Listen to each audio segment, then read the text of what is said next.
All right. You know what it is. You know who it is. We are back with another episode of the BG Perform podcast with my co-host, Coach Jerry Hayes. I'm trying to make sure my And our third co-host, the Train. Say hello, Train. Usually loves to come by when we're about to film. But we're here. Good old Train. Yes. So, welcome back. The train is gone. Coach gone. Jerry Hayes, how has the week been? The week is good. We got some stuff in development that I will be updating you guys. Probably, how many episodes we got left in the season? 3, I believe. I'll update you guys next season on the changes that have occurred. Yes. But we're working on some bigger things here, and I'm excited to move forward and progress as a coach and progress in life and a bunch of other ways. So I'm excited for that. Training's been good. Feeling super sore because I switched my program a few weeks back, and it's still getting me. So we're in that sweet spot where we're feeling like extra sore from all the new movements still, but we're still seeing some good growth, some good strength gains. So it's exciting stuff. It's exciting stuff. How about you? Beautiful. Good. Getting through. Leaving for Thanksgiving this weekend. This will be obviously a weekend after Thanksgiving, but training's been good, been busy. It's got some new clients, working through some stuff, so Love we're it. getting it. But today, we're going to dive into lessons from training the best. Lessons from training the best athletes, best people in their craft. I have a couple unique stories. Really just kind of talking about, some of the lessons that I've learned from being able to, well, we learned too, but like that I've learned specifically from my, specific story of training some of the best in fighting, in MMA, from Amanda to Dustin to Ian to some of these guys, and what I've learned in doing that sort of thing and what I've taken away from it as well, because I have a couple unique pieces that I want to kind of dive into, because I think a lot of people want to train athletes, and I think they want to train athletes for reasons that are more external than they are internal, where the validation you get and what's the word I'm looking for? Maybe just status. Validation. Yeah, status. Yeah, status would be a good word. Status, the for status sure. you get from being in the same room as some of these people. And I've seen all of it now. And there's a lot that I've learned. There's a lot that I've gone through. There's a lot of growth. There's a lot of things that I did great. There's a lot of things I wish I did better. And I think that, today's podcast is just kind of diving into some of those things that I've learned, and just being able to dive into, like I said, my story, my vision, or my experience behind it, because I think with a lot of these situations with these professional athletes, or these, we'll call them the best of the best, I think that oftentimes as a young coach, as someone who's just getting into the industry, they're looked at as the pinnacle. That's where you want to be, and that's where you want to get to. And I think that's really good. I think that, having that goal and being a part of that is a big part of the hobby, or of the hobby. I've been listening to too much sports card stuff. In the industry of personal training and fitness.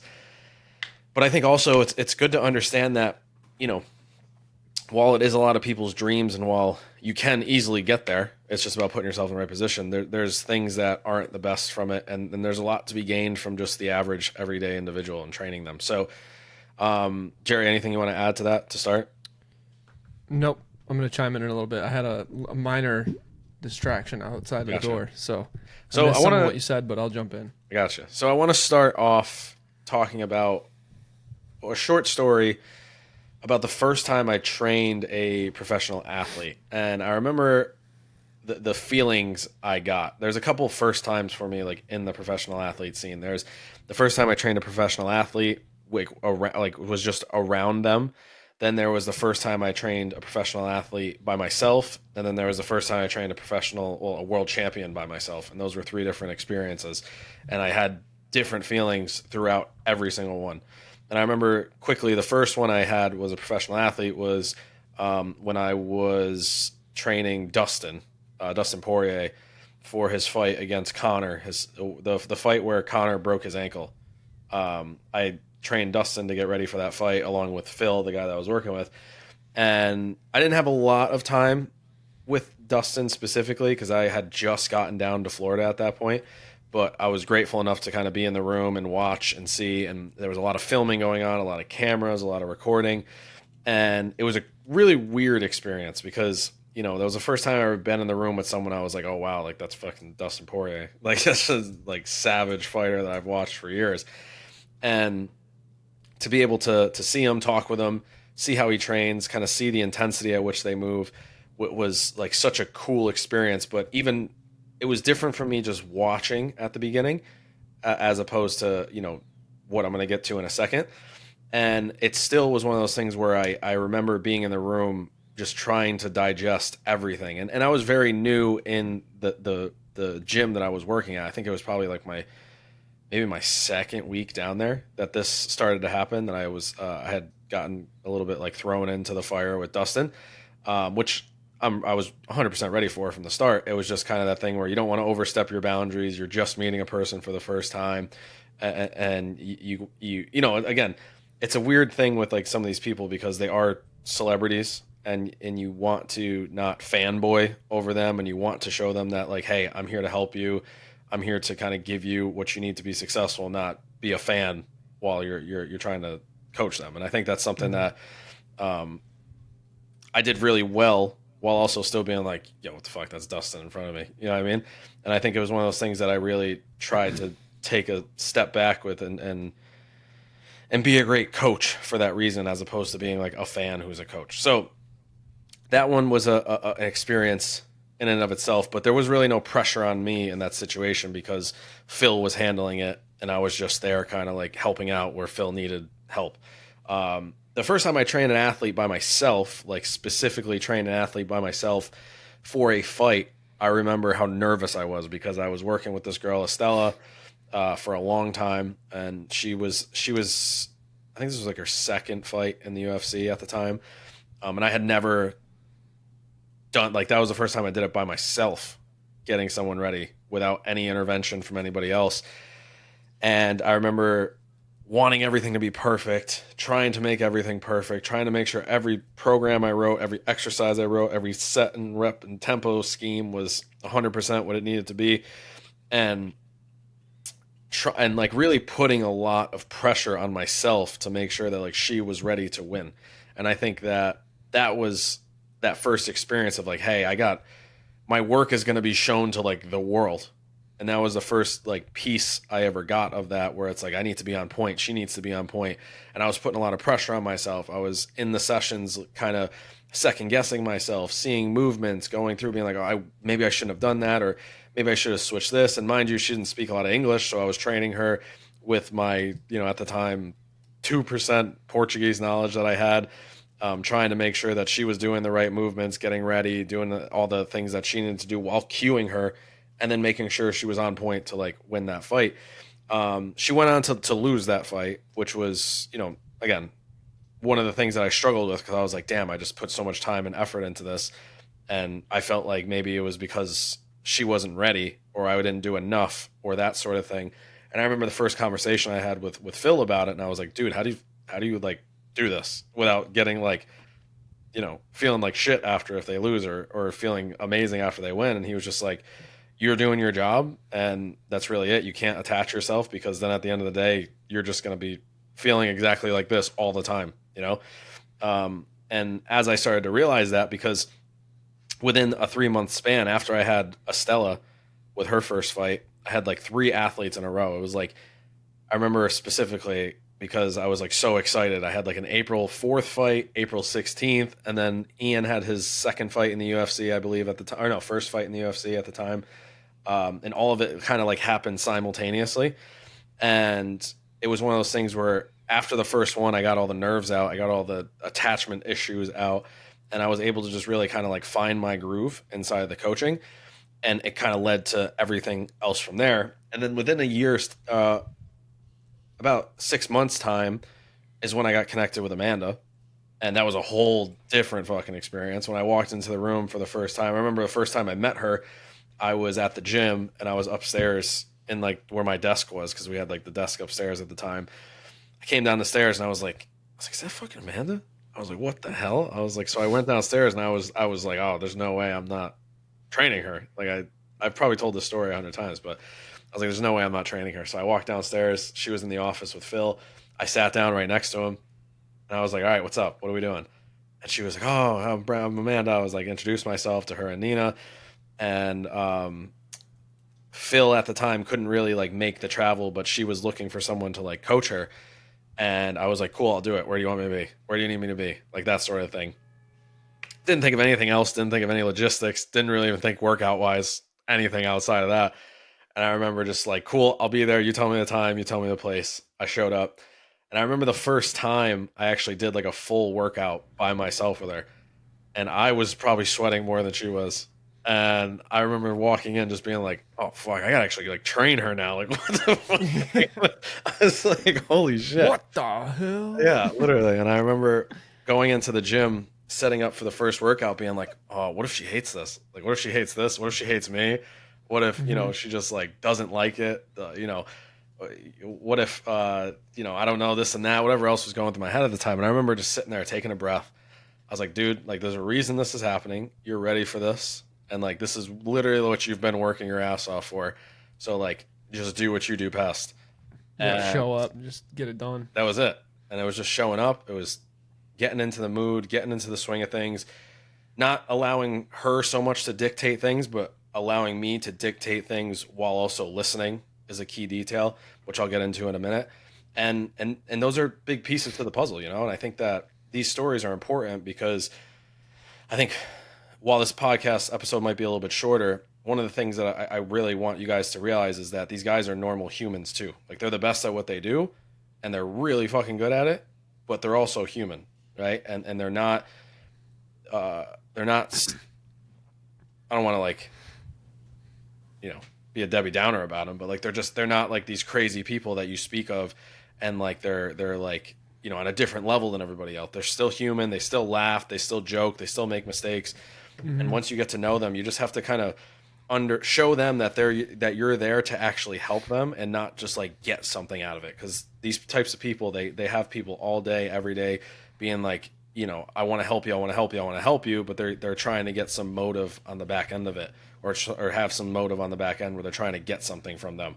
So it's really, really important early on to just be like, hey, listen, you can trust me. I'm not here for anything else besides helping you. I want you to be the best. I want to be the best, that sort of thing. And that's how you really kind of get yourself inside of these circles. And I think it's really important. So anything you want to add to that? Yeah, I'd say to add to that, my experience with professional athletes is a little shorter in a timeline than Brandon's, but luckily I was able to work with some of the NHL guys that Next Level had coming through one of the summers. I was working alongside Nate, the owner, and the whole human thing really kicked in. Like, at first, because I had the same thing with him. I was like, dude, that's crazy. Like, these are NHL guys. He goes, yeah, they're the same as the athletes you've already coached. Like, we have the best of the best coming through here from a young age.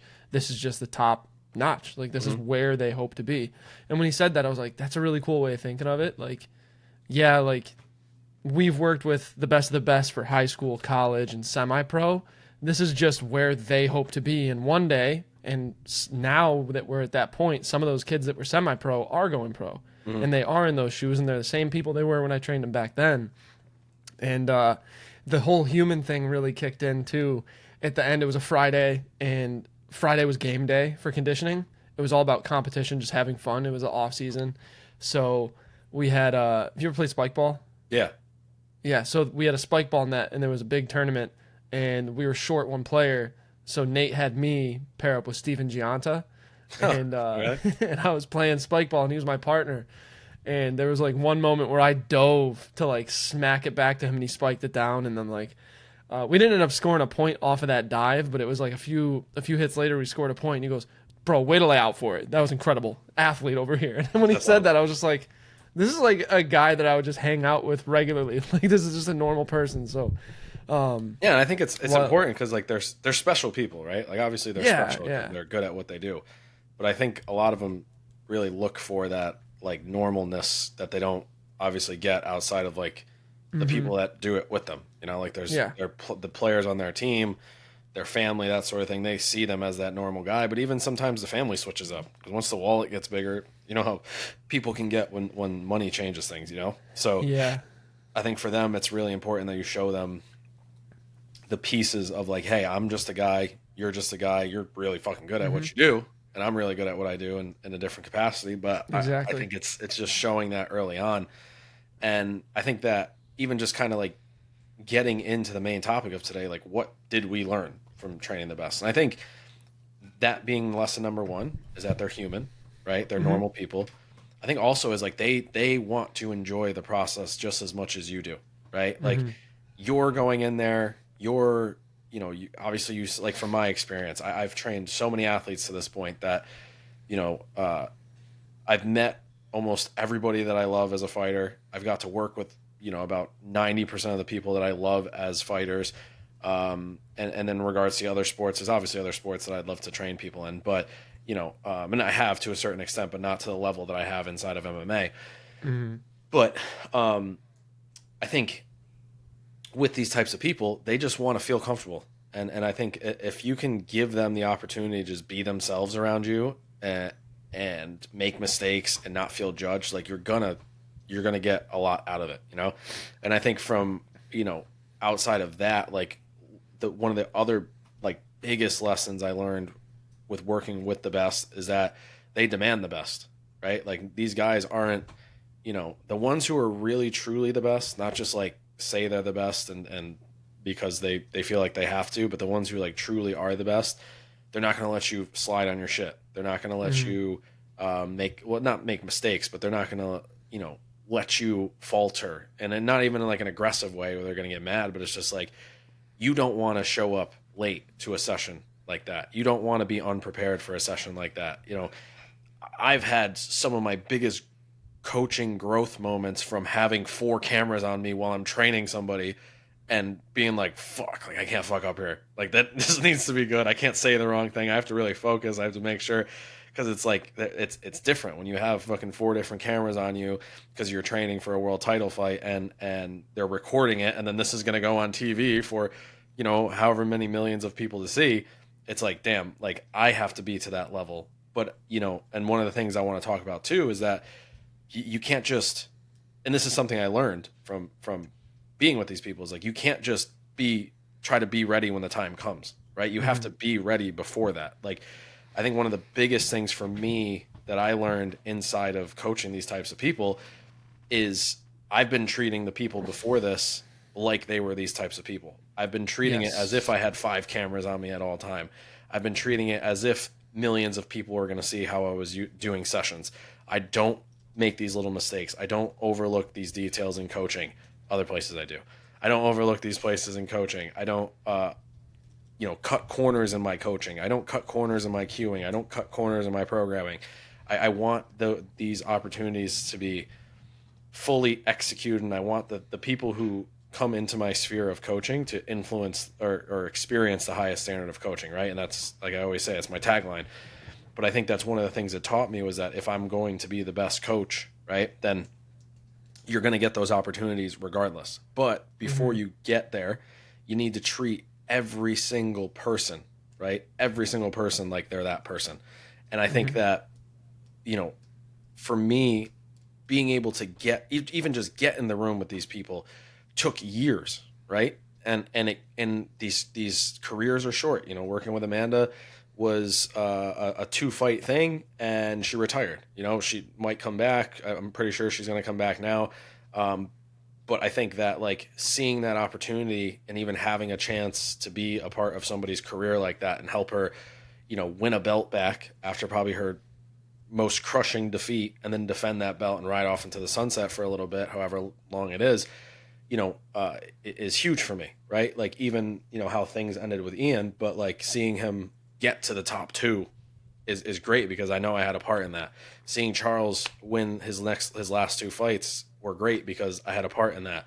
seeing Dustin, even put up a good performance against Charles, and then have a good performance. Like there's all these things that you get, and that's like, those are the benefits of treating every single day and every single person like they're these amazing people. And I think being in front of these people taught me that, like, yeah, there's all this external stuff, right? There's all this external stuff that's kind of over your head. The videos, the interviews, the cameras, the pictures, the celebrities, the events, those types of things. But at the end of the day, they're people. They need to be trained. They need to be ready. They need people like me in their corner who are like, hey, like, come on, like, I get it. You're making millions of dollars, but like, we're trying to work out here, so like, let's do it, right? Yeah. And I think having that sense of like, yeah, you're right.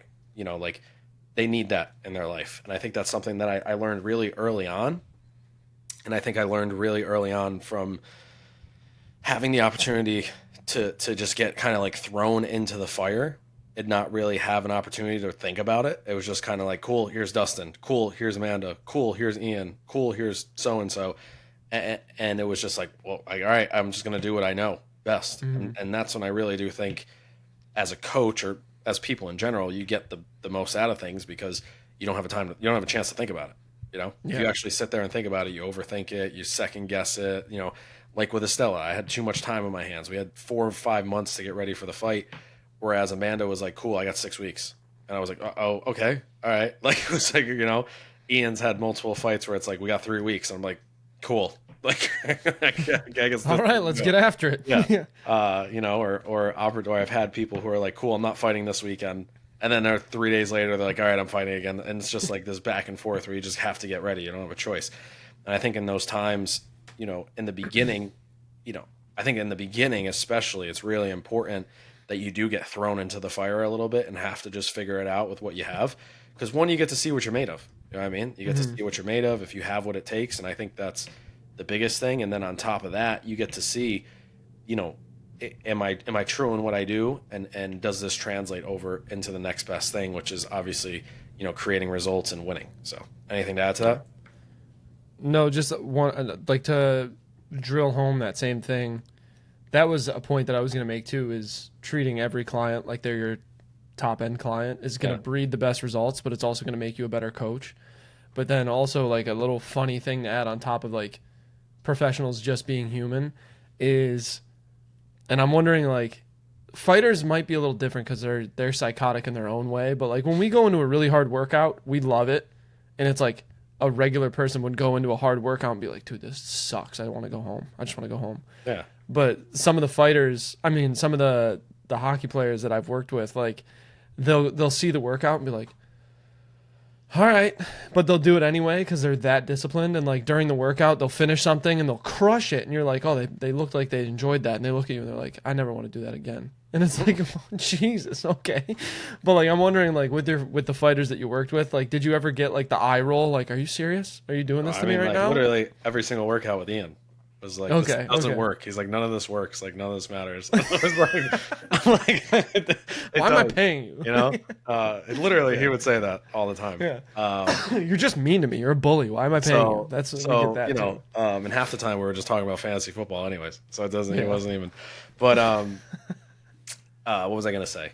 Oh, well, I think with fighting, it's a really weird thing. It's a really unique situation because, like, they're the types of people, like the real ones and the best ones that I've worked with, like specifically, say Dustin, Charles, Ian, Amanda, they're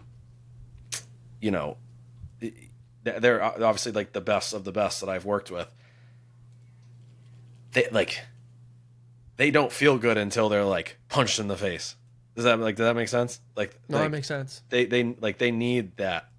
And it's like really hard for them to like just go, like, I think because of that piece of their life, like, it's really hard for them to like just get going. And I think, like, what they don't enjoy in like a workout, they enjoy, like, they'll get punched in the face and that's when they feel alive. And like, that's why they do it. Maybe that's what needs to happen then. Like, you just put on a glove in the middle of a strength session, and like, if they're feeling like they're not ready, just give them a solid jab and then tell them to go into their set. And it might actually improve their 100%. Like, it's not even like I kid you not, bro. Like there's been situations, I won't speak on them specifically, but with Ian, where we've had some run-ins at the gyms that we've Hmm. been to, and he's lifted significantly better after those situations than Makes sense. than he would have normally. Yeah. And I think again, it's like these types of guys, they specifically fighters. You know, it's like a very unique and rare Yeah. sport. Yeah. But like again, they don't feel good until they get punched, and then they're like, Hmm. oh, all right, good. Like now I'm awake. Now And I this think is normal. that's the sort of thing where it's like really important to see and learn because you want to know how to work with some of these guys. But you know, and what I want to kind of get into next is I think a lot of people look at the best of the best as like the dream, and I think they look at it as this thing that's very like it's the end all be all. It's like if I don't get there, I fail, or if I don't have this type of clientele, I fail. And I can't stress enough that like that's not the case, right? And Hmm. I speak of it from both sides where I've had it and I don't, and I've had it and I don't, and like I still work with great guys. Paul is the best of the best in every single way. I It's a work with this young savage. kid, Dara from Ireland, who's a savage. He's young and up and coming fighter. Jocko's fighting in the tournament in Germany. I work with a bunch of young amateurs from Ireland as well. Like they're great people. They're the best of the best. But like I think when you're in some of these situations, it's not just all like sunshine and rainbows, right? Like there's so much baggage that comes along with this. There's so many things you're dealing with. There's so many times that like you just want to do your stuff, your session, you want to work out, and it's like there's people in the way or places in the way or things in the way or you know there's just stuff that gets thrown in and you can't do your job properly or it's not really up to you to get your job. Like you're trying everything you can to do your job and it's just not working out because you have Hmm. to travel or because there's interviews or because you only have 20 minutes or because what the day was supposed to look like didn't happen the way it was supposed to happen. And then you end up having to take on egos. You end up having to take on all this other stuff that you would never even think about in coaching. Like as a personal trainer in today's world, personal training, an average Joe in your gym right now is not even close to what it feels like to have to train the best of the best in regards to pressure, in regards to what comes with that status. Comes a lot of feedback, comes a lot of like targets on your head type deal where it's like you're always getting criticism, you're always getting feedback. There's always that pressure of again the best of the best is like you got to be on point or you're not going to be there, right? Hmm. Whereas like the normal average everyday person, you can make a couple mistakes here and there. And none of it's like truly that important to the point where it's like if something happens, they're gonna freak out or anything like that. Like maybe I'm not Hmm. describing this well, but I think with some of these athletes, you have to really think about the pressure that gets added on. You have to think about all the outside stuff that's like good is also bad. It can be very heavy. It can be very mentally draining, exhausting, that sort of thing, because it's not just a training session anymore. It's not just like this fun, relaxed, environment where it's like we just got to train and we got to work out. It's like no, we have to train and work out while there's four cameras and we're in a gym that you have no idea where the equipment is while you don't know anybody around you in a country you don't speak the language of, and now you're jumping into it. And it's like Yeah. fuck, like that's a lot. And now I have to run this session with doing what I need to do at the best of my ability while having all these other things outside of it, and it can be exhausting. And I think While on keeping top, in mind that the risk is much higher because this is literally their livelihood. This is their whole exactly. And career. again, This is it's their like life. and Yeah. especially once you get towards the end, like you want them to be ready and you have to be really smart about how you get them ready, and you can't, make mistakes, and you can't miss sessions, and you can't miss conditioning sessions. And so it's not always that case. And in fighting, one of the biggest things with fighting, and obviously it's not always about money, but like it's not the richest sport. So you're I got lucky and I was in the 1% of the 1% in regards to Hmm. like fighters, but it's not normal. You know what I mean? And like I've had conversations with coaches who are training world champions being like, how do I get these guys to pay me? And I'm like, what do you mean? I'm like, what are you talking You're about? training them for free? Well, it's like, that's what I'm saying. Like, I remember, I won't name the people, but I went to this gym. I traveled with Ian to this gym, and like the strength coaches sat down. We talked a little bit. We got lunch one day. And he was like, yeah, he's like, how does it work with you and Ian? Because like, I can't get these guys to pay me. And I was like, what do you mean? I was like, what? Like, he trained somebody that literally just fought for a world title fight like 2 weeks ago. And I was like, this can't be I was like, and I took a step back and I was like, is this how most things are? And it's like, you see these coaches on the internet who are training these elite level athletes, and they're like this and that. Like, I train athletes this, buy my course that. And you don't really know what's going on behind the scenes. You know what I mean? Yeah. And like, you don't really know what's going on. You don't, and like in my case, I would never do that. And I never did that. I never did free Yeah. sessions once. Everybody I trained with paid me. Right. And I Yeah. think that, again, it's not just about the money, but it's about the fact of like, if I'm going to do this, I need to make it it's my career. Like, I can't Yeah. go through that. And I think with a lot of times in the fight world specifically, there's not a lot of money in it. And, like, for example, the UFC, your beginner contract is 10 and 10. If you show up, you get 10,000. If you win, you get 10,000. That's if you win, right? Mm-hmm. Which is a 50% chance. Most of the time, it's less than that.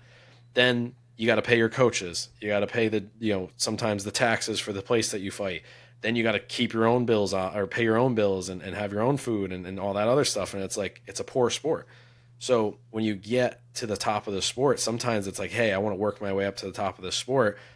And you do it, and you're like, wait a second, you're the best in the world, and you're like, not gonna pay me, or you're not even gonna like consider paying me, and you're like, you got to have those really hard conversations. And I'm sure it's not just this sport. I know it's not just fighting, and fighting is a sport where really the 1% make money, and the other sports there's a lot more money, but the other sports are harder because they're institutional, right? Like, Mm-hmm. an MLB team has a strength conditioning coach, a basketball team has a strength conditioning coach, a football team has a strength conditioning coach. So like, it's really hard to get into those circles because they kind of already have everything provided to them. So why are they going to pay outside of that? Now, I can't speak to experience. I know that those guys probably do have some of the people that they train, or that they train with themselves, that they bring with them. But for the most part, it's really hard to get in those circles for one reason or another. And one of them is because it's not sustainable. Because it's Mm-hmm. like, a lot of times those coaches are doing free work, or they're doing it just to get clout, or they're doing it for other, ulterior motives. And it can't be that way as a coach, because it's just not the truth. And you see these young coaches coming up being like, oh, I got to get there because that's the dream, blah, blah, blah, this and that. When in reality, you get there and it's just headaches and stress and poor situations and not emotional damage to the point where you like trauma or anything, but it's just like, it's hard sometimes. It's very rough situations you have to be in to make training sessions work for people who can also sometimes be very ungrateful. And I hate to say it because I don't want people to like think of it as like a negative thing. Like, I think it's still great. I every single second session, anything I've done with athletes, I don't take for granted, and I'm grateful for every day. But I want people to know also, from my experience on both ends, it's not just like sunshine and rainbows, and it's not just like a perfect setting coming around being like, oh, yep, you're right. Like, you got to be there. Otherwise, you're a failure. Because I've had some of my best sessions, and I've really found my purpose again with training by being home, training regular people, finding that purpose of like, hey, this dude, again, I'll go back to my client, Jim, is like, this dude's like learning to be fit for the first time in his life. And there is no other pressure around it. There is nothing more than just like, hey, I just want to hang out with my grandkids more, right? There's nothing more on top of it. And it's like, this is why I started coaching, right? I really enjoyed some of the pieces that I've had in the last couple of years and some of the experiences I've had, but it's very stressful. It takes away from the fun of coaching. It takes away from that piece of like, this is why I do it. And it's like, it turns into like, yeah, the interviews and all that stuff is great, and that's why I do it. Or that it feels good at Mm-hmm. the end of the day to get interviewed and get praise and whatever. When in reality, it's like, no, these people that I train now, who are just everyday individuals who just want to be happier, healthier, and live longer, are being like, wow, you're the best. Like, I cannot imagine working with anybody else. Or like, you're the reason why X, X, and X, Y, and Z, whatever it might be. Um, but yeah, there's a little bit of a rant, but I think that No, you're good. I mean, I think it's important for people to know, like, I guess you can call it pros and cons, but it's more so just like that was my things hot to be take. aware of. hot take? That was my hot take. I'm going to bounce off your hot take and say that out of all the great training experiences I had and will have in the future, right now, one of my favorites is general population client. She was a Marine, and she had 2 knee surgeries, not like left and right, but 2 on the left, 2 on the right, so 2 for both. And then same thing for her hips from like paratrooper shit. Mm-hmm. And I remember when she came to me, she couldn't quarter squat without pain. And we ended up having her squat below parallel. By the time I was done with her, squatting below parallel with weight, no pain. And she couldn't do like, we had to stack, you know, like the foam pads that you see in the gym, they're just squares. Yeah. If we like stacked, if we stacked 4 of them, she could do an assisted TRX split squat to that. And we ended up working down to like a regular unassisted split squat with weight.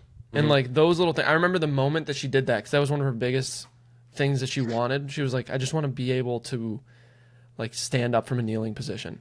She was like, it's embarrassing to like get down on the ground and then stand up and need somebody to help me. Yeah. The moment that she did that, she started tearing up, and it made me tear up, and we totally cried together during our session. I was so proud of her. I was so happy. And like those moments are the reason that I got into this career, because I know like how debilitating injuries can be, but to help somebody else fix theirs is huge. So I think you also forget, you forget that when you're training some of these higher level guys, you know, because like for them, everything comes easy. Well, it's also, it's just like, you don't even have to think about them getting up and off the ground. It's just like, all right, well, like, yeah, it's not even a thought in my mind. Yeah, and they'll like, take flight off the ground. And honestly, I really do believe you become a worse coach as if you just train athletes. Like, I really do believe you're not as good of a coach, because it's impossible for you to be, because you don't have to think about that. Like, you don't have to think about, wow, I can't choose. For example, I have a client now, and like, I can't choose some movements because he physically cannot get into some of those movements. So it's like, fuck, like I can't just do whatever and make it up, or have, like, I have to actually be like, all right, well, I want to get this movement done, but like he can't get into this machine or fit on this machine or maneuver his legs to get up into this machine. And I got to be like, well, I've never actually had to think about this before, or it's been a really long time, right? With an athlete, keeps you on your toes. Yeah, you just do whatever you got to do. You program it, and then they just figure it out. That's it. You know. So I really do show them the most complicated thing, and they'll be like, "Oh yeah, I've done that before." Yeah. Just do it easily. Yeah, whatever. So, sorry to cut you off, but no, you're good. You're good. But yeah, I think that's it. And I think that my hot take was literally just like, training the best isn't always the best, right? And I think that's it. And I think the last piece I wanted to really dive into was like, which I already kind of mentioned, is if your goal is to train athletes, because I think it is a lot of people's goal to train athletes, I'm definitely not saying like don't do it. I think it's a very rewarding thing. I think if you can get into the right circles and the right spaces, like, it can be one of the best things you'll ever do as a coach. I just think you have to treat every single person up until that point as the best. You can't, just because they're a normal person doesn't mean you shouldn't train them like there's 5 cameras on you. Just because they're a normal person doesn't mean every workout doesn't matter, that you shouldn't pay attention to the details of programming. Because if you don't treat those people like that, you're not going to get to that next level. You need to treat those people like that, so when the opportunity comes, you're ready to do that. I see too many people who try to switch it on. Like, I saw it all the time in Florida, specifically with like these 2 younger kids that were trainers at the gym, where, you know, he's training normal people and they were just, you know, going through the motions. Everything was just kind of whatever. And then the athletes would come and they'd turn it on like they were like some hot shot. And I'm like, bro, like, what are you doing? You know what I mean? Like, that's like, you're, you know, these people are actually what matters, you know? And like, and they're paying you just the same. Most of the time more. That's the other thing. It's like, you know, if you're talking about like financial, like, most of the time your general population client, like, and this isn't just like a saying, like, most of the time you hear it's general population pays the bills and the athletes, you know, kind of give you everything else. So they're, because usually they're not going to pay. And that's the thing. Yeah. It's like, I just couldn't imagine doing it, especially with some of the stress you deal with along with that. But, you know, yeah. And I think that, you know, for me, it's like, treat every single client that you have like they're a professional athlete, like they're the best in the world, and you're going to get really, really far in this profession. Yeah, there were a couple things that, like, Nate Van Kallenberg said to us when I first started working at Next Level is he said, no bad days. He was like, I don't care. He was like, obviously I care, but no matter what the situation, like your dog got hit by a car, your grandma died. If you have the will to show up to work, you better show up 100% because there are no bad days. Because every person who comes through there, and we talked about that last time, but the other one is the same that you just said. It's when you have somebody coming in, you always treat them as if they're your top client. Mm-hmm. Every single person, and then you will truly become a trainer that you hope to be. Yeah. And the last thing, or last but not least, just the influence pick. Unless is there anything else you want to add to that? Because I think that was about it for me. Yeah, that's it for me. Yeah, so the influence pick, the yearly coaching audit, go check it out, fill it out, because if you're having these struggles, if you want to, eventually get to a point where you can train professional athletes or just build your client base or become a better coach, just fill out that paper. It's going to help you kind of reevaluate everything, revamp your coaching practice, put yourself in a position where you can actually reflect on what's going on in your coaching career, and it's going to take you further. So the link's going to be in the bio. The links will be in the bio of the podcast here. Click that link, fill out the papers. I'd love to see your guys' notes at the end of it. So if you want to share it with myself or Jerry or both of us, put us in a chat on Instagram. I'd love to give you guys feedback. I'm working on mine as we speak. Well, not right this second, but as we speak outside of here, putting those pieces together. Cause again, it's Thanksgiving. I think I said this when we had that podcast. Before you know it, it's going to be Thanksgiving. Before you know it, it's going to be Christmas. And then it's going to be January. And you're going to be like, what the hell? Right? And I want to be prepared for the new year. So anything to add on top of that? No, sir. I appreciate you guys for tuning in. And we will see you guys next time. Peace.